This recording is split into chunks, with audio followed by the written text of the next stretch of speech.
سر اس کے اوپر جو میں نے بات کی ہے گلشن راضی جدید کے حوالے سے جو دیباچہ بھی ہے زبور عجم کا تیسرا حصہ ہے اور اس کے اوپر علامہ اقبال رحمۃ اللہ بڑی تفصیل سے اپنی تشریح کی ہے تو میں چاہوں گا کہ آپ اس کے اوپر روشنی ڈالیں جناب السلام علیکم وعلیکم السلام ڈاکٹر صاحب جی پلیز سر ڈاکٹر صاحب آپ کے سارے ہی پروگرام ماشاء اللہ بڑے وہ ہیں وہ کیا کہتے ہیں کہ علمی اور بڑے ڈیپتھ میں ہیں اور میں امید رکھتا ہوں کہ اپنے تمام ہمارے یہ نوجوان بچے جو یا دانشور جو بھی سن رہے ہیں جی کہ ان کے لیے مزید جو ہے نا وہ ایک بہتری آئے گی انشاءاللہ. تو ڈاکٹر صاحب اقبالیات کے حوالے سے یہ بھی ہمیں بہت بڑا ایک فائدہ ہے کہ اقبال یعنی انسانی زندگی کی جو وہ ایک بتدریج جو اس کا ارتقاء ہے علم کے حوالے سے جی اور اس کے ساتھ ساتھ جو ہمارے قرآنی مفاہیم جو ہے نا وہ جس لیول کے تھے جی جی وہ اقبال کی میں کہتا ہوں ہمارے لیے جو سب سے بڑی دین ہے وہ یہ ہے. بالکل اس میں کوئی شک نہیں ہے. اب ڈاکٹر صاحب جیسے کہ آپ جانتے ہیں کہ یعنی 13ویں صدی کے وسط میں ہلاکو اور چنگیز خان نے جو تباہی کی ہے کہ اس دور کا جو مورخ ہے وہ لکھتا ہے اس تباہی کے حوالے سے کہ شاید پوری مستقبل میں شاید اسلام کا نام و نشان مٹ جائے. اس حد تک صفایا کیا گیا تھا جی یعنی اس حد تک جو ہے نا وہ تباہی کی وہ اور اب یہ جو اقبال علیہ الرحمہ نے جو یعنی اس 13ویں صدی کے بعد ایک تو یہ جو ہمارے یہ ایک نقطہ نظر ہے نا کہ یہ ہمارے 4 فقہ جو ہے نا یہ مستقل ہیں. اس کی بھی بنیاد وہیں سے پڑی ہے کہ اس دور کے علماء کا خیال تھا کہ اب اگر ہم نے ذرا سی بھی جو اس میں کم و بیشی کی تو ہم جو ہے نا مزید جو ہے نا وہ انتشار کا شکار ہو جائیں گے. لہذا جو کچھ بھی ہمارے پاس ہے فقہ کی شکل میں اس پر مضبوطی سے قائم رہو. صحیح. اقبال نے اس پر بڑی تنقید کی ہے بالکل جی کہ یہ بھی ایک بہت بڑی وجہ تھی کہ علماء ڈرتے تھے کہ اگر ہم نے اس میں یہ فقہ جس کو ہم شریعت کہتے ہیں کہ اگر اس میں ہم نے اجتہاد کھولا تو یہ ہم زیادہ خراب ہو جائیں گے. اور آج تک جو ہے وہ بلکہ اس کے اوپر بڑا زور دیا انہوں نے کہ اجتہاد ہونا چاہیے. ان پوری بک لکھی انہوں نے ریکنسٹرکشن آف اسلامک تھاٹس کی بات پہ. جی ہاں بلکہ ان کا وہ چھٹا خطبہ 7 خطبات ماشاءاللہ زبردست. تو اس میں یعنی یہ جو گلشن راز جو جی 14ویں صدی میں لکھی تھی محمود شبستری یہ تبریز کا رہنے والا تھا. اچھا. تو یعنی اقبال نے بڑی وہ بغیر کسی وہ سے ہچکچاہٹ کے انہوں نے کہا کہ آج تک یعنی 14ویں صدی سے لے کے 20ویں صدی کا کسی نے بھی آج تک اس پہلو پر قلم نہیں اٹھایا اور میں بندہ پہلا ہوں جو میں اس کو اس کا جواب جو ہے نا دے رہا ہوں. مجاہد آدمی تھے. تو ڈاکٹر صاحب یہ میں ریکویسٹ کروں گا آپ کے توجہ سے کہ سب سے پہلے جو ہے نا اقبال نے اپنی جو مقام اور حیثیت وعدہ کی ہے اگر ہم یہ بات سمجھ جائیں تو وہ ہمیں یعنی اقبال کا جو میسج ہے اس کو سمجھنے بھی ہمیں بڑی مدد ملے گی. ارشاد سر پلیز گو اہیڈ. تو وہ یعنی یہ جو ہمارا جو ہم پہلے بھی بات کر چکے ہیں نا کہ ابن العربی نے اور شنکر اچاریہ نے عجیب اتفاق ہے کہ شنکر اچاریہ نے ویداس جو تھی جو ہندوؤں کی جو وہ مذہبی کتاب ان کی تشریح اس نے وحدت الوجود میں کی اور بالکل یعنی ابن العربی نے قرآن کی تفسیر بھی وحدت الوجود سے کی وہی نظر کی. اور نتیجہ کیا نکلا کہ یہ کائنات اور زندگی کے حوالے میں جو تصورات تھے وہ کافی ان کے ایک دوسرے سے مماثلت تھے اور اس کی وجہ کیا ہوئی کہ وہ ہندو بھی پہ بھٹک گئے اور مسلمان بھی آتے اپنے پاؤں پہ نہیں کھڑے ہو سکے, بے عملی کا شکار, تسبیحات پہ آ گئے جناب اور چلوں پہ آ گئے. آپ دیکھو 20ویں صدی میں اقبال علیہ الرحمہ لکھتے ہیں, یہاں سے شروع کرتے ہیں. جی ساتھ ز جان خاور آن سوز کوہن رفت جی دمش و ماند و جان او تنز رفت. جی کہ اے نوجوانوں, خاور کہتے ہیں مشرق کو. جی سر. کہ 20ویں صدی میں یعنی مشرق کی حالت یہ ہے کہ یہ اس طرح پتہ لگتا ہے کہ ایک مردہ جسم ہے کہ جس میں جان نکل چکی ہے. وہ پرانا ساز کہتے ہیں کہ پرانا سوز باقی نہیں رہا، اس کی سانسیں تھک گئی ہیں اور جسم بے جان ہو گیا ہے. ہاں یعنی جان خاور جی جی جی کہ مشرق کی جو ہے وہ روح ہے وہ پہلے سے جو ہے نا وہ جذبہ نہیں رہا، اور اس طرح نظر آتا ہے کہ جس طرح اس کے اندر سے سانس جو ہے نکل گیا ہے، مردہ ہو گیا. جی جی جی. چو تصویریں کے بے تارے نفس زیست نمی داند کے ذوق زندگی چیست، کہ پورا مشرق اس طرح پتہ لگتا ہے کہ ایک ایسی تصویر ہے کہ جو کہ صرف تصویر ہی ہے اور اس میں کوئی جان نہیں ہے. آج مطلب یہ وہ تصویر ہے، اس تصویر کی مانند ہے جو نفس کے تار کے بغیر زندہ ہے. صحیح ہے. ہاں جی جی. کہ جس طرح کی تصویر لٹکائی ہوتی ہے، بالکل بالکل اس میں روح نہیں ہوتی. دلش از مدعا بیگانہ گردید جی جی. نئے او آز نواب بیگانہ گردید، جی جی. کہ یعنی جس طرح وہ ایک تصویر ہے، اس کی کوئی تمنا نہیں ہوتی، کوئی آرزو نہیں ہوتی، تصویر ہے. یعنی پورا جو ہے یہ ایشیا اور مشرق جو تھا، یعنی اقبال نے کتنی جناب نا وہ یعنی ایک بڑی جس طرح سرجن آپریشن کرتا ہے نا، اور وہ بغیر کسی کے وہ نشتر چلاتا ہے، تو یہاں اقبال نے یہ تو بطرز دیگر از مقصود گفتم جواب نامہ محمود گفتم، کہ میں نے ایک اور انداز سے یعنی جواب دیا ہے ان سوالوں کا جو کہ اس سے پہلے محمود شبستری نے دیے تھے. جی جی.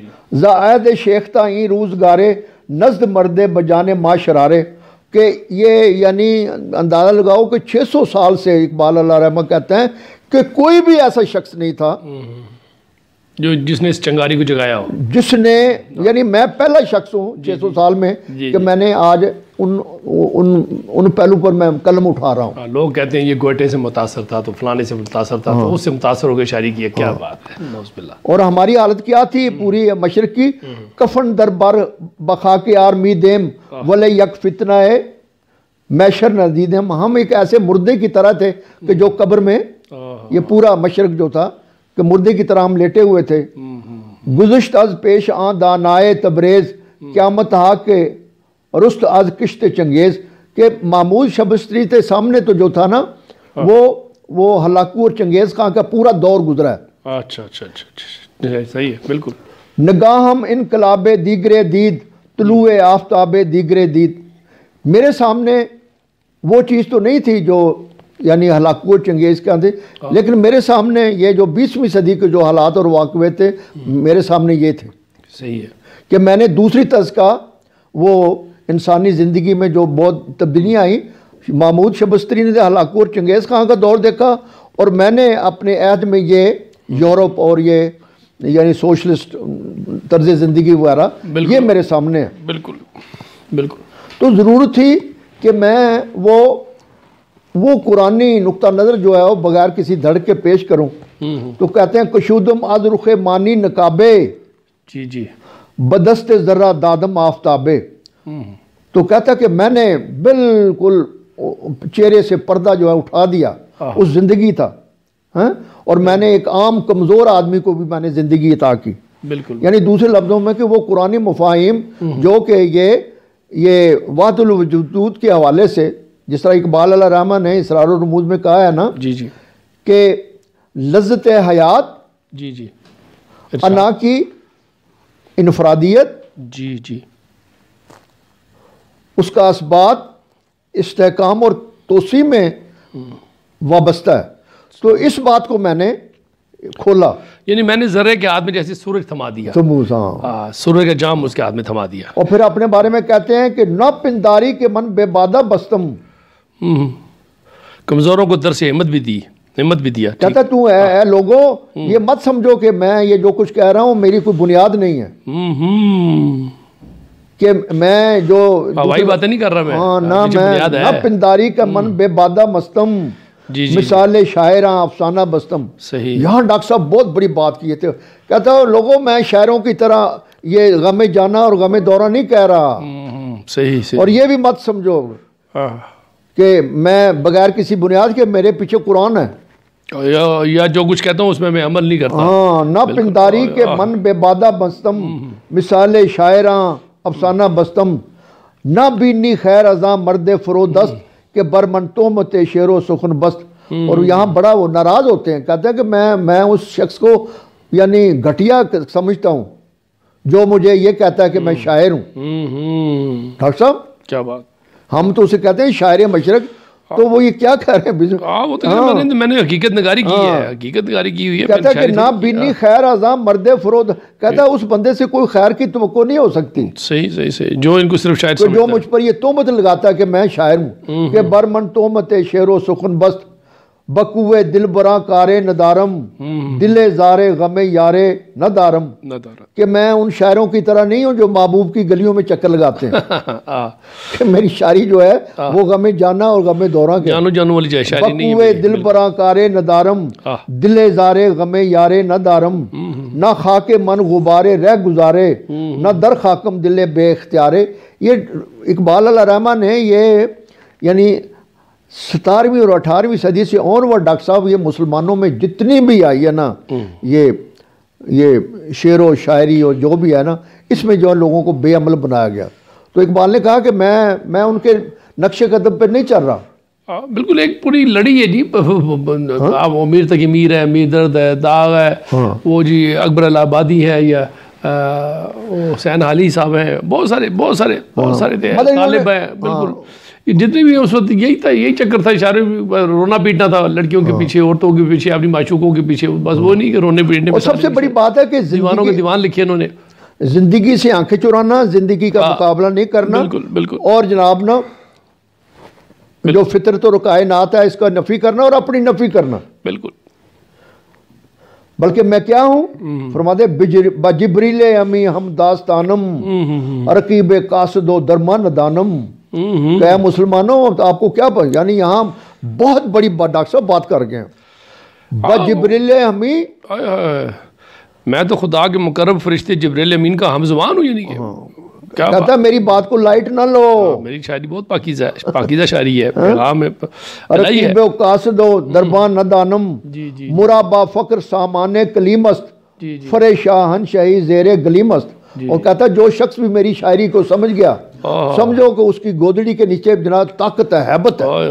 یعنی دوسرے لفظوں کہ میں قرآنی مفاہیم جو ہے نا 20ویں صدی کی زبان میں تمہیں سمجھا رہا ہوں. کوئی شک نہیں, بالکل ایسے ہی ہوا ہے. اگر خاکم بسہرائے نہ گنجم اگر آبم بدریائے نہ گنجد. تو کہتا ہے کہ اگر میں صحرا ہوں, اگر خاکی ہوں, تو کہتا ہوں میں تو صحرا میں نہیں سمو سکتا. اگر میں مٹی ہوں تو میں وہ مٹی ہوں جو کہ صحرا میں بھی نہیں سما سکتی. ایسے ہی ہے. اور اگر میں قطرہ ہوں پانی کا تو میں وہ کوئی سمندر میں نہیں سما سکتا. اور ان دونوں سے میں الگ ہوں. بالکل صحیح کہتے ہیں, بالکل صحیح ہے. دل سنگ از زجاج من بلرزد یم افکار من ساحل نہ ورزد. کہتا ہے کہ میں اگر شیشہ ہوں تو کہتا ہے مجھ سے چٹانیں گھبراتی ہیں. بالکل ایسی. اور میرے جو افکار کی جو وسعت ہے اس کا کنارہ ہی کوئی نہیں ہے.